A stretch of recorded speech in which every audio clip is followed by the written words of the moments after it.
Cumprimento os irmãos com a paz do Senhor Jesus. Nós vamos dar início à nossa lição 5 do nosso segundo trimestre de 2020, que estamos estudando a carta aos Efésios e tem como tema a Igreja eleita, redimida pelo sangue de Cristo e selada com o Espírito Santo da promessa. A nossa lição, que nós vamos estar estudando hoje, é a lição 5, libertos do pecado para uma nova vida em Cristo.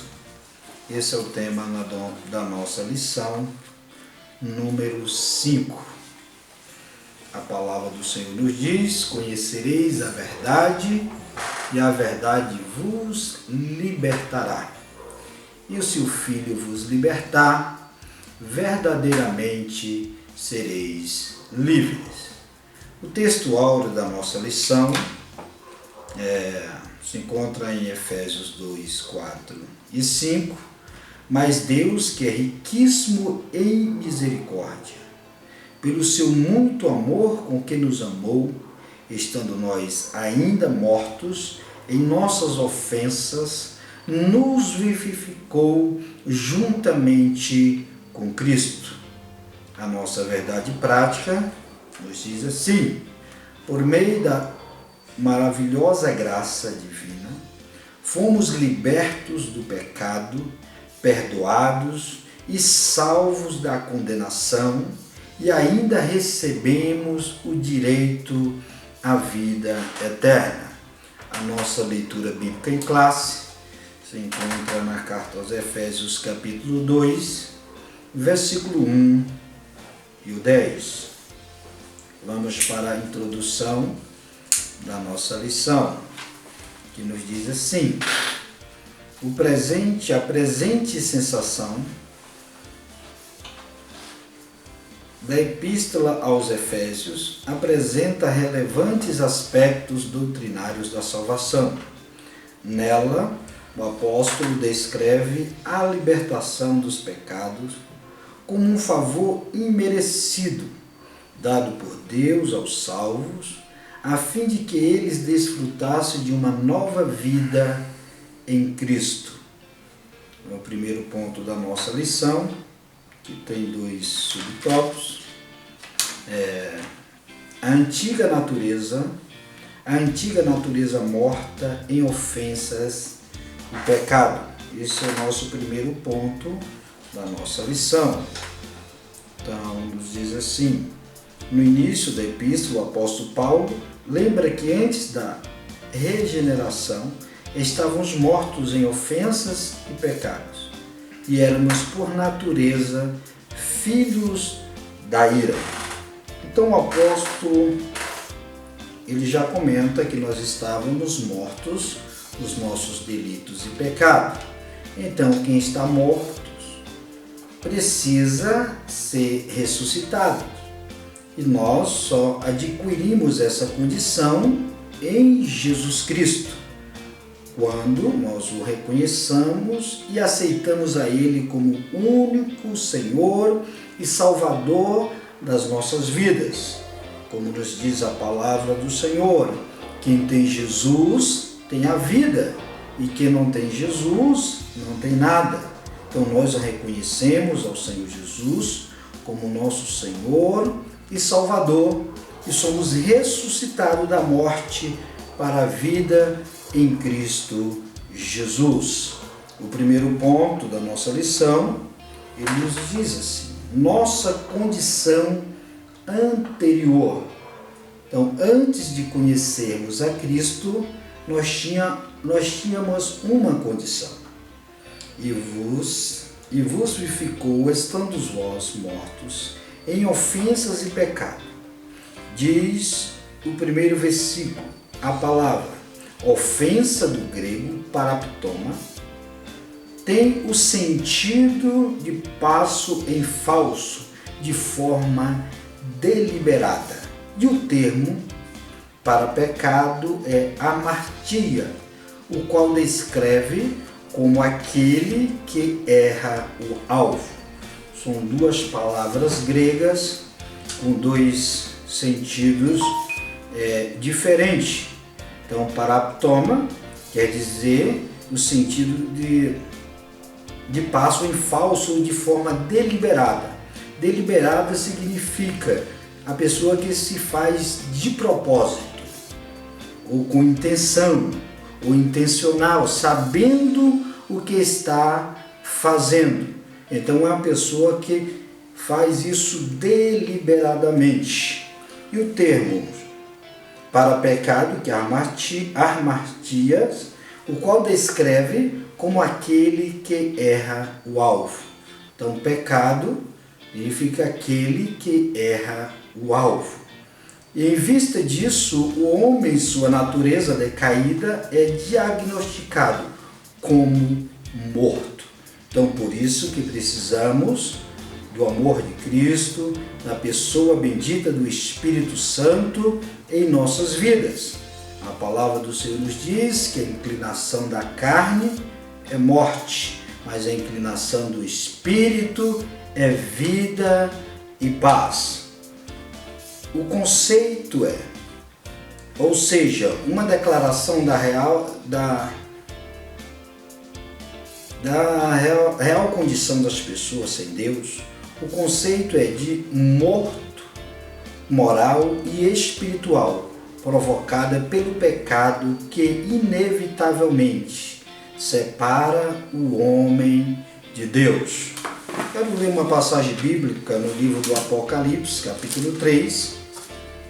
Apocalipse, capítulo 3, que fala acerca da igreja de Sardes, onde o Senhor Jesus escreveu as 7 igrejas na Ásia, e em especial a igreja de Sardes. A gente está comentando sobre essa passagem da nossa lição. A igreja de Sardes, no capítulo 3 de Apocalipse, a palavra do Senhor nos diz: eu sei as tuas obras, que tem nome que vive e está morto. Ser vigilante e confirma o restante que estava para morrer, porque não achei as tuas obras perfeitas diante de Deus. Lembra-te, pois, do que tens recebido e ouvido. Guarda-o e arrepende-te, se não vigiares, virei sobre ti como ladrão, e não saberás que horas sobre ti virei. Mas também tem em Sardes algumas pessoas que não contaminaram as suas vestes, e comigo andarão de branco, porquanto são dignas disso. Então, nós aprendemos aqui nessa passagem de Sardes que esta igreja tinha 3 tipos de pessoas que estavam dentro daquela igreja local. Então, nós tínhamos o primeiro ponto, no versículo 1, na parte B do versículo, a gente encontra as pessoas que tinham nome que vive, mas está morto. Vive de aparência. Está na igreja, mas está morto. E a segunda classe de pessoas eram aquelas que estavam na igreja, mas só precisava apenas confirmar para que elas morressem. E o terceiro tipo de pessoas são aquelas que não contaminaram as suas vestes e eram dignas de andar com o Senhor. Então nós aprendemos essas 3 classes de pessoas que existem dentro das nossas igrejas. Pegando este gancho do primeiro versículo, das pessoas que vivem de aparência, traz a memória agora em Juízes, capítulo 16, versículo 20, um dos versículos tristes da Bíblia, onde Dalila diz para Sansão: os filisteus vêm sobre ti. E a Bíblia nos diz que Sansão desperta do sono e diz: assim como levantei das outras vezes, vou me levantar e vou livrar dos filisteus. Mas a palavra do Senhor diz que Sansão não sabia que o Senhor já tinha retirado dele. Então esse é o perigo de viver de aparência. Uma certa vez eu ministrei uma palavra na nossa igreja nesta passagem. Eu coloquei como tema viver de aparência está à beira de um fracasso. Em Isaías 59, verso 2, vamos estar lendo essa passagem bíblica, Isaías 59, versículo 2. A palavra do Senhor nos diz assim: mas a vossa iniquidades faz divisão entre vós e o vosso Deus, e os vossos pecados encobrem o seu rosto de vós, para que vos não ouça. Então o pecado nos faz separação entre nós e o nosso Deus. Então precisamos estar atentos, estar vigilantes, para que não venhamos ser separados de Deus. O nosso segundo subtópico do primeiro item, do primeiro ponto: nossas ofensas e pecado. A má conduta em que noutro tempo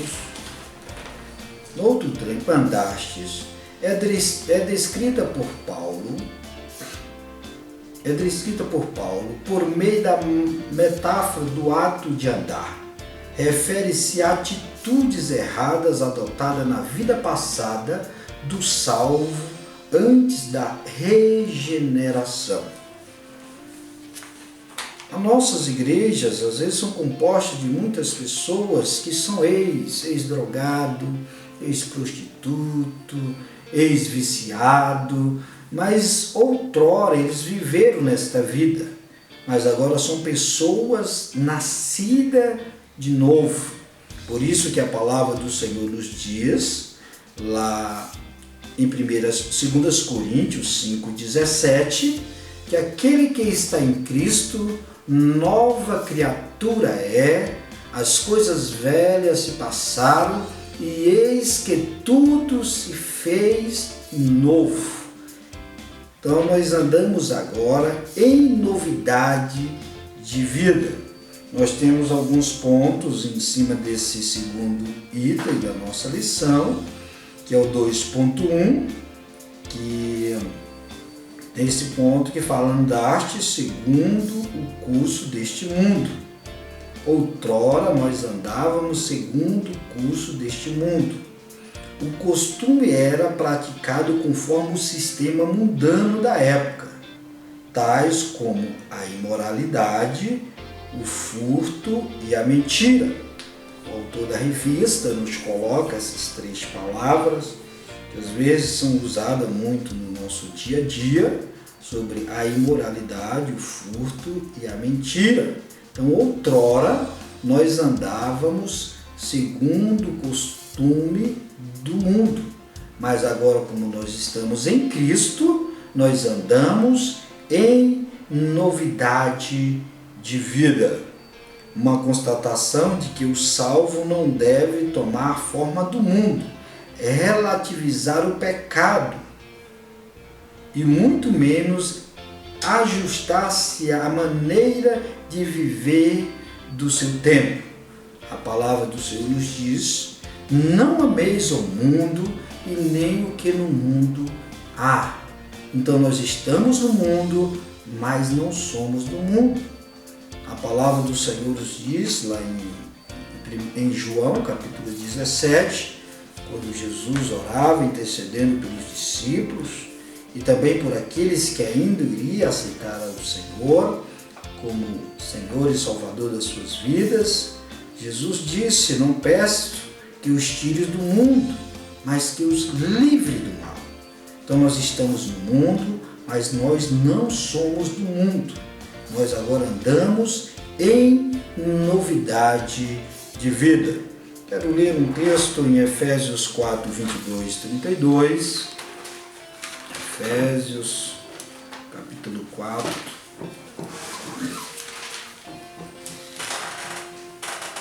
A palavra do Senhor nos diz assim: que quando ao trato passado vos despojeis do velho homem que se corrompe pela concupiscência do engano.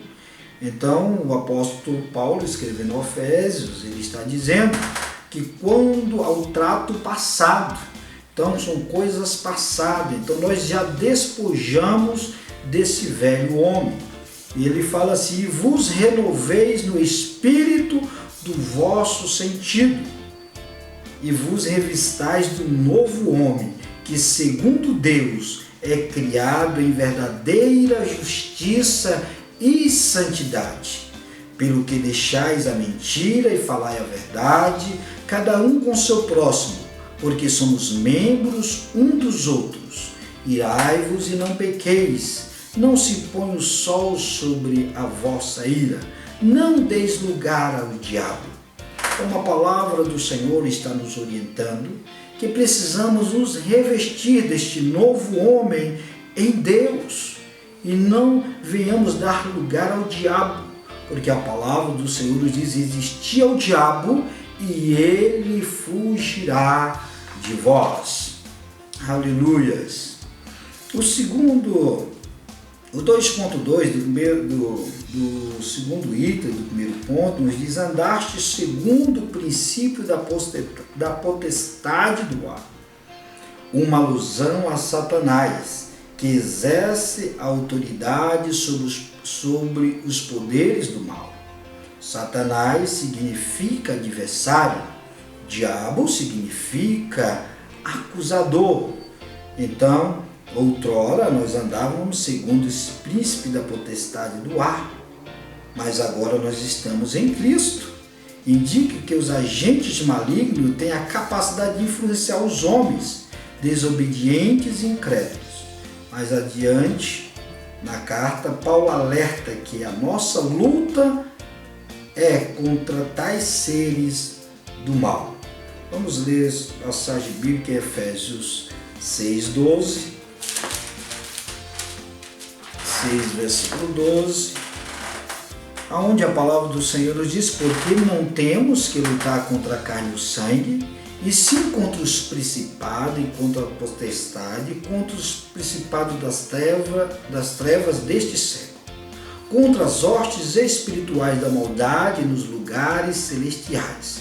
Portanto, tomai as armaduras de Deus, para que possais resistir no dia mau, havendo feito tudo, ficar firme. Então a nossa luta é contra as potestades do ar, é contra o inimigo espiritual que está batalhando intensamente para nos destruir. A palavra do Senhor nos diz que ele brama como leão, buscando a quem possa tragar. O terceiro subitem do segundo item da nossa lição nos diz: andávamos fazendo a vontade da carne e dos pensamentos. Refere-se à inclinação para fazer o mal, algo inerente à natureza humana. Então, incluindo aqui os pensamentos pervertidos e a prática de todos os desejos desordenados da carne. Como resultado, éramos filhos da ira, isto é, condenados e desprovidos do favor divino. Paulo sublinha que essa era a nossa condição. Então andávamos fazendo a vontade da carne e dos pensamentos. É interessante que alguns estudiosos dizem que a nossa mente é uma terra de ninguém, mas não. A palavra do Senhor nos fala, lá no Salmo 139, que Deus conhece os nossos pensamentos, Ele esquadrinha a nossa mente, então Ele conhece o que nós estamos pensando. Então, como novas criaturas em Cristo Jesus, nós precisamos realmente pensar algo da parte de Deus, porque muitas das vezes, quando o pensamento errado vem na nossa mente, e às vezes ele gera em nós uma ação. Por isso que a palavra do Senhor nos diz que aquele que olhar para uma mulher e já desejar no seu pensamento comete adultério, comete pecado já no seu pensamento. Então precisamos vigiar. Em Mateus 26, 41, a palavra do Senhor nos diz assim: vigiai e orai. Então precisamos ter cuidado. com os nossos pensamentos.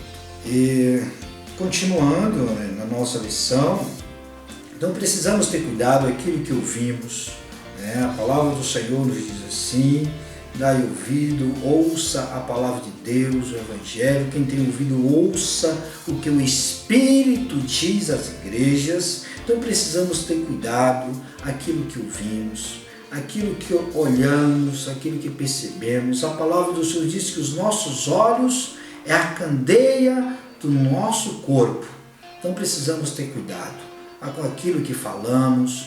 O salmista já falava assim: Senhor, coloca um guarda na porta dos meus lábios, para que eu não fale palavras torpes. Então precisamos ter cuidado. Passando para o nosso segundo ponto da nossa lição: vivificados pela graça. Vamos falar acerca do plano da salvação em Cristo Jesus. Quando falamos de graça, falamos do favor imerecido de Deus. Nós não merecíamos, mas o Senhor pagou o alto preço. A palavra do Senhor está falando que é de graça, mas teve um alto preço. Jesus pagou esse alto preço. Em 1 Pedro, capítulo 1, versículo 18, né, a palavra do Senhor nos diz assim: que não foi com prata, nem ouro, ou com coisas preciosas, que fomos resgatados da nossa vã maneira de viver, mas foi pelo precioso sangue de Jesus Cristo. Então, graça é um favor imerecido. Eu e você não merecíamos, mas o Senhor nos alcançou através da sua graça e misericórdia. A palavra do Senhor nos diz na nossa lição: por ato da bondade e misericórdia, estando nós ainda mortos em pecados, Deus imensamente nos amou e por isso nos vivificou por meio de sua graça. O primeiro item do segundo ponto da nossa lição, que fala assim: alcançados pela misericórdia e pelo amor divino. Aqui nesse primeiro item do segundo ponto, nós podemos dividir em dois pontos: misericórdia e o amor de Deus. Misericórdia e o amor de Deus.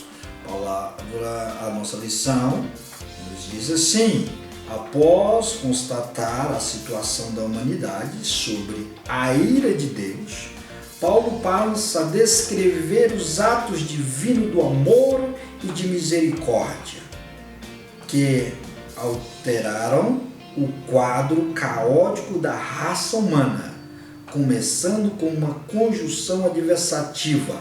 O apóstolo declara exultante: mas Deus, que é riquíssimo em misericórdia, pelo muito amor com que nos amou.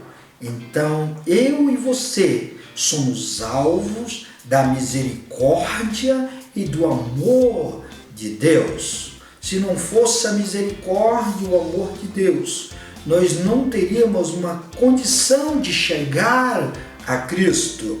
Mas através da sua misericórdia, hoje, através do seu amor, nós temos a liberdade de adentrar na presença do Senhor. Em Lamentação de Jeremias 3, versículo 22 e 23, a palavra do Senhor nos diz assim: as misericórdias do Senhor são a causa de não sermos consumidos, porque elas são novas cada manhã. Então, a cada dia que amanhece, nós somos alvo da misericórdia de Deus, que é nova cada manhã. Então, graças a Deus, nós louvamos ao Senhor por causa da sua riquíssima misericórdia que nos alcançou. Aleluias, glória a Deus. Mas Deus, que é riquíssimo em misericórdia, pelo seu ato de misericórdia, pelo seu muito amor com que nos amou. O ato da misericórdia implica compaixão, simpatia para com os indignos. Então, eu e você, nós éramos indignos, mas a misericórdia implica em compaixão. Então, nós somos alvo da compaixão de Deus. A palavra do Senhor nos diz em João 3,16, porque Deus amou o mundo de tal maneira que deu seu Filho unigênito para que todo aquele que nele crê não pereça, mas tenha a vida eterna. Aleluias! Então o amor do Senhor, a compaixão de Deus nos alcançou. Deus não se mostra apenas misericordioso. Deus não se mostra apenas misericordioso, mas abundante em misericórdia. Então a misericórdia de Deus, ela é abundante nas nossas vidas. Ela é abundante. Nós somos alvo da sua misericórdia. Aleluias. O nosso segundo item do segundo ponto nos diz vivificado por sua graça. Vivificado por sua graça. Nos diz a lição, vivificado por sua graça, descrevendo as dádivas divinamente concedidas aos salvos. O apóstolo enfatiza que o amor de Deus nos alcançou, estando nós ainda mortos em nossas ofensas. Isso significa que não éramos merecedores desse amor, mas que mesmo assim nos vivificou juntamente com Cristo. E esse é o ponto principal. Em Cristo nos vivificou juntamente com Cristo. Em João 3, versículo 3, nós vamos ler esse texto na palavra do Senhor. João 3, versículo 3.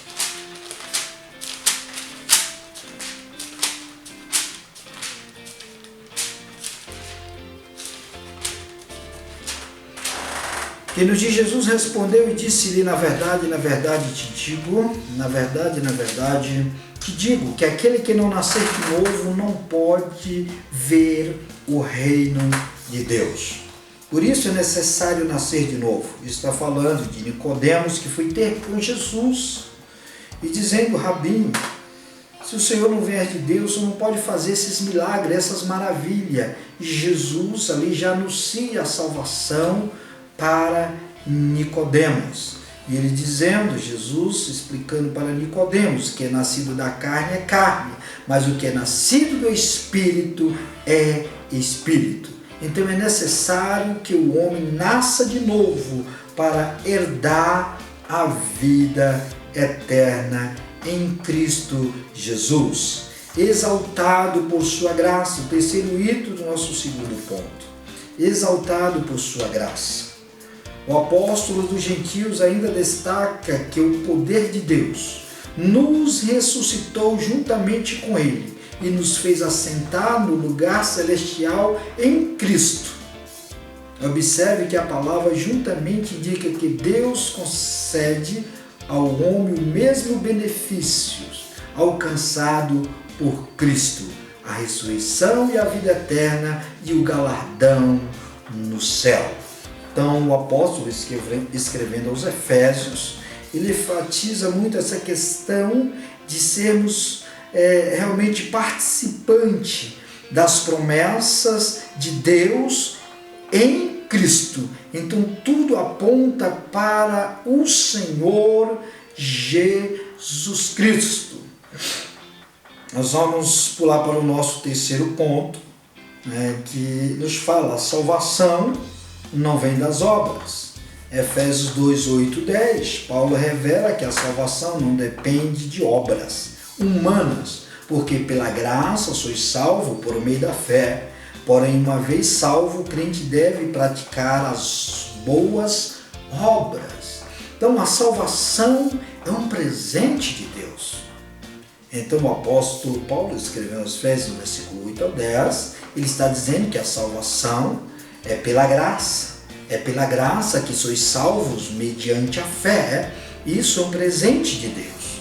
O primeiro item do terceiro ponto da nossa lição, ele nos diz assim: a graça como meio de salvação. A salvação inclui libertação da morte, da escravidão do pecado e da ira vindoura. Ao mesmo tempo, permite aos salvos desfrutar de todas as bênçãos espirituais descritas em Efésios 2, de 1 ao 7. Então, a palavra do Senhor diz que nós somos libertos da escravidão do pecado. João, escrevendo suas cartas, ele diz: quem é nascido de Deus não vive pecando. Não quer dizer que a gente não peca, porque a palavra do Senhor diz que aquele que diz que não peca é mentiroso. Mas nós não vivemos na prática, ou não devemos viver na prática do pecado. Então, por isso que o apóstolo João, escrevendo a sua carta, diz: aquele que é nascido de novo não vive pecando. Mas existe aquelas pessoas que vivem na escravidão do pecado, que não conseguem realmente superar essa crise interna, essa luta, essa batalha interna que ele vive. Ele se torna escravo do pecado. Então essa pessoa precisa realmente nascer de novo.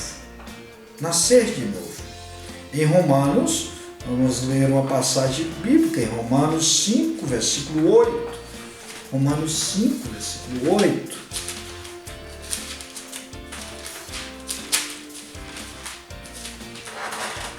Versículo 8, a palavra diz assim: mas Deus prova o seu amor para conosco, em que Cristo morreu por nós, sendo nós ainda pecadores. Então o Senhor pagou por nossos pecados.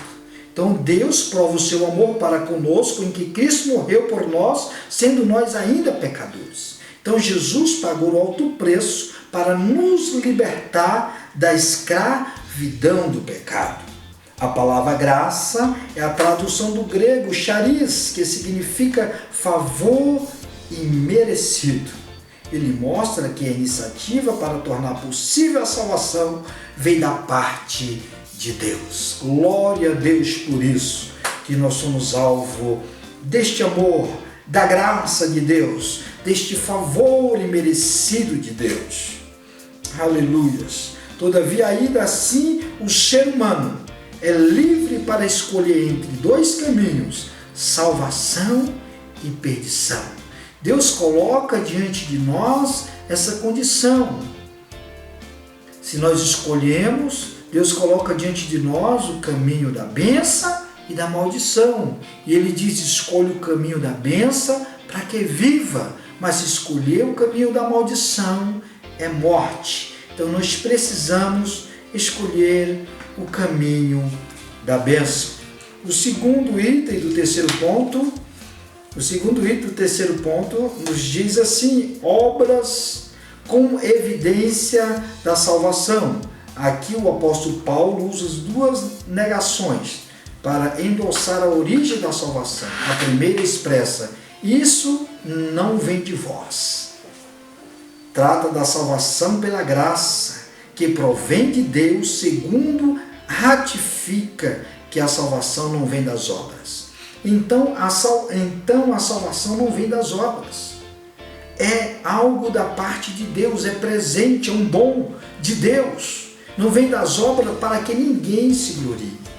O segundo parágrafo desse segundo ponto nos diz assim: como a salvação é uma realização divina, agora somos feitura sua, criado